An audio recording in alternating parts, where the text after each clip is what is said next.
What's up, guys? So first things first, I want to apologize because I'm filming this not on my nice camera. I know, I feel like I'm the world's worst YouTuber because I keep forgetting to bring my actual camera with me to work and to film and stuff like that. So I'm sorry that this video is being filmed on my lower quality camera, but I'm actually looking to upgrade my lower quality camera to have a better setup. So I'm sorry for that. But with that out of the way, guys, today I'm gonna do the video talking about why I purchased my Ford Focus RS over everything. So if you guys are new to my channel, this is my 2017 Ford Focus RS that I'm driving right now.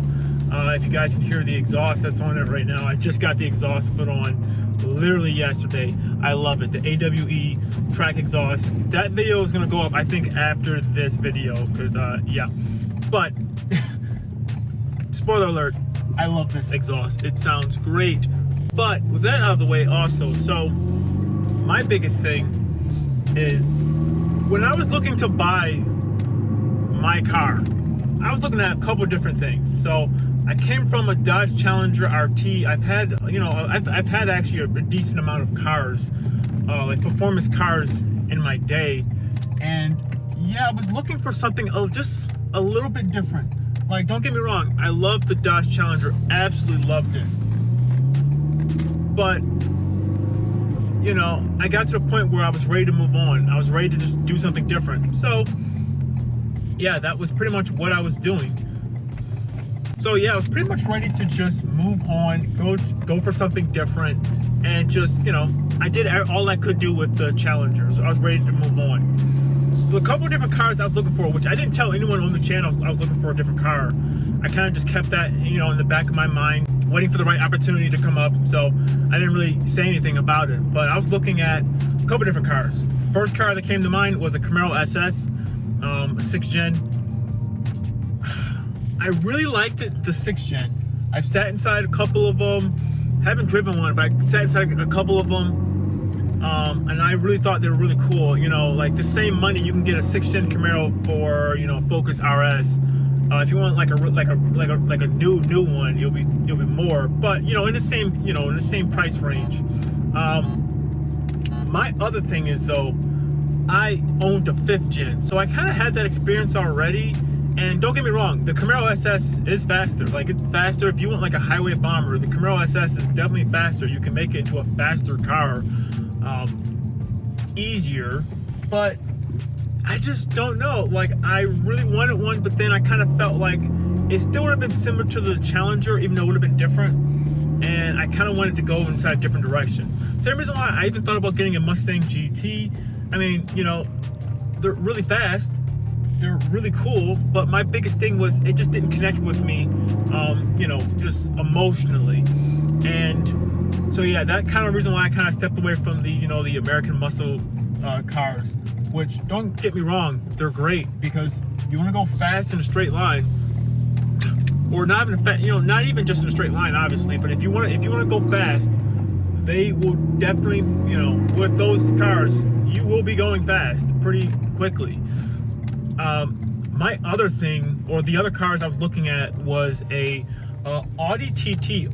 Oddly enough, I have kind of always liked them, especially the newer ones now.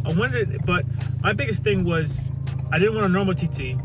I would have definitely wanted a TTS, but the money you would have to spend on a TTS, it just didn't make sense. They're high $40,000 cars for just a TTS. And yes, they're cool. You can make them really fast. For the price range, I just didn't think it was worth it for what you were going to be getting.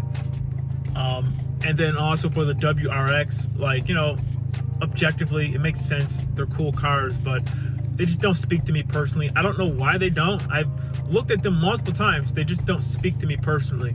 If they speak to you, I'm happy for you, but just for me, they just don't really.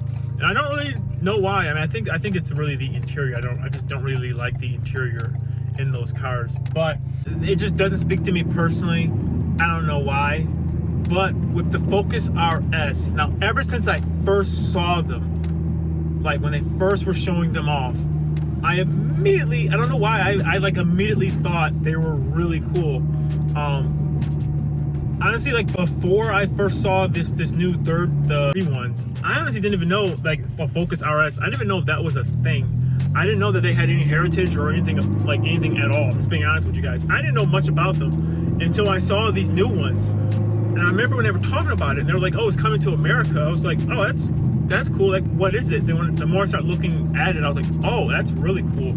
I remember back at the auto show, back in, I don't know what year it was, like a couple years ago. I did actually a video on my channel way back then when I just sat inside one. I sat inside that and I looked at the Honda Civic Type R. And I remember, like, when I sat inside the Focus RS for the first time, I was like, wow, this thing is really, really cool. I really liked it. And that was way back then. Even from like that standpoint, even like that was like way before I think that was before I got my Challenger even. I still had my Jeep Wrangler way back then. You know, it wasn't like I wasn't in the buying mode. I didn't even, there was no way for me to buy the car like right then and there. I knew immediately like, oh, I would love to have one if I could get one eventually. And when it came down to it, you know, after I had my Challenger, I was looking around and I knew I kind of really wanted a Focus RS. The other thing is though, I wanted the all-wheel drive. Not necessarily that, you know, you need all-wheel drive, but I kind of wanted it. I live in Buffalo, New York. We do get snow, we do get everything like that. I drove the Challenger inside the snow with snow tires. It was fine. And then yeah, I just sold my Jeep Grand Cherokee, which was lifted. I had that on the channel. I had that for a while. That was kind of our like everything, like we need 4 doors, put, you know, everything inside the car, carry the dogs and stuff like that. That was that vehicle. But I sold that, and I was looking to get rid of the Challenger as well. And I kind of figured, because I would consolidate and get one car that can do both of those things. Because yeah, after I sold the Jeep, actually no, before I sold the Jeep, I bought the Miata. So I had like 3 cars, and then the wife's car, her Velociraptor. So it was kind of like we have 4 cars in the driveway. I was kind of like, all right, we got to consolidate some of this stuff. So that was another factor. The factor of I wanted something that had a little bit more practicality, but it was still like a sports car. You know, I can carry all the people that I needed, carry stuff, and, you know, carry camera gear if needed as well. But then also, you know, I wouldn't have any problems inside the snow. Even though honestly, I did videos on this on my channel. You can drive the Challenger in the snow; it's totally fine. Snow tires on anything, it'll just go right through it. But you know, just in case if we really needed, if it was like a, you know, like a blizzard outside, it would be nice to have something like, okay, cool, I can jump in this. I'm gonna have no issues at all. But yeah, so there was that. So that kind of linked me more towards getting the Focus RS. Once again, I looked at the WRXs. I just don't know why. They just didn't really speak to me emotionally. The other thing is though, I've never owned a 4-cylinder turbo car. And this is my first turbo car, and you know, and just the tunability of it, and just the small like little mods that I've been able to do, and really like brought the car like more alive. Don't get me wrong, I do miss the sound of a V8. This exhaust that's on here, it sounds good, but you know, there's no replacement for displacement. Like the Challenger sounded way better. But honestly, I think this thing, you just downshift, it sounds good. It sounds really good still. The other thing is though, I wanted a manual. I've driven manual, you know, my Camaro was manual. When I bought my first Jeep, I wanted a manual, I couldn't find one. My Challenger was an auto. I wanted to get back into a manual. I just kind of wanted one. So it made sense as well for that. In the Audi TT, you can't get inside the manual for the newer ones. WRX you can, Camaro, Mustang you can as well. But once again, I could have got the Mustang, I could have got the Camaro, but I really wanted to have a little bit more room. And don't get me wrong, I think like performance-wise, the Camaro SS definitely beats this out. It's faster.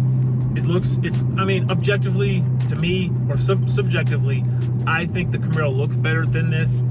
But, I mean, it looks better, sounds better. But I've already kind of experienced that with my 5th gen, and then also I just got rid of the Challenger. It didn't really make sense for me to kind of, you know, get the same car again. So I wanted to move on to something a little bit different, have a different experience, and just, you know, have something a little bit different. I did look at some BMWs briefly, but once again, I'm not really like a European you know, car guy, stuff like that. What it just didn't really like. It just wasn't really for me, and I don't really know why.